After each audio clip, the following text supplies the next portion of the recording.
নবনির্বাচিত মাননীয় স্পিকার এবং ডেপুটি স্পিকার, আসসালামু আলাইকুম। আপনারা গণতন্ত্রকামী জনগণের রক্ত ঋণে প্রতিষ্ঠিত এই মহান জাতীয় সংসদের স্পিকার, ডেপুটি স্পিকার নির্বাচিত হয়েছেন।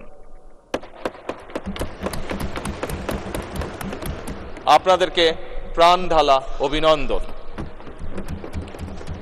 আজ থেকে আপনারা আর কোনো দলের নন, এই মহান জাতীয় সংসদের স্পিকার। আজ থেকে এই মহান সংসদের নির্বাচিত প্রত্যেক সদস্য আপনাদের চোখে সমান। আপনারা এই সংসদের অভিভাবক। মাননীয় স্পিকার, গত ১.৫ দশকের বেশি সময় ধরে সকল গণতান্ত্রিক রাজনৈতিক অধিকার কেড়ে নিয়ে জনগণকে দুর্বল জনগোষ্ঠীতে পরিণত করা হয়েছিল।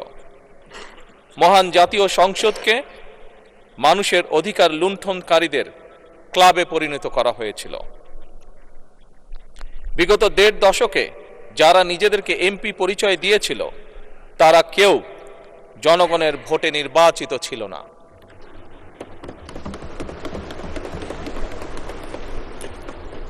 কিন্তু আজ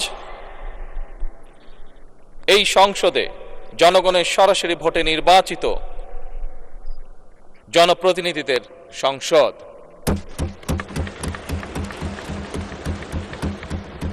আজকের এই সংসদ বাংলাদেশের জনগণের সংসদ।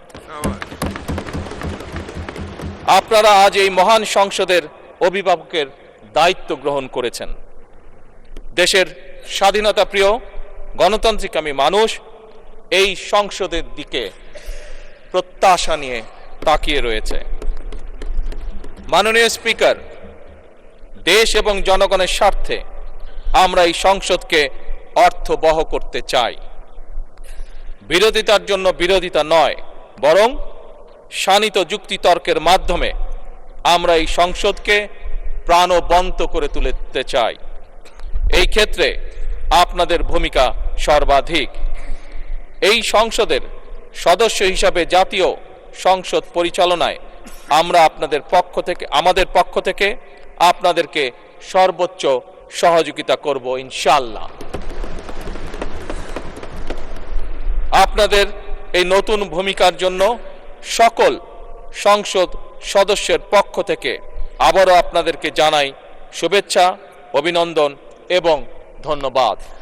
মাননীয় স্পিকার, মহান রব্বুল আলামিনের দরবারে আমরা কামনা করি এই মহান সংসদ সাফল্য কামনা করে আমার শুভেচ্ছা বক্তব্য শেষ করছি। আল্লাহ হাফেজ। বাংলাদেশ জিন্দাবাদ।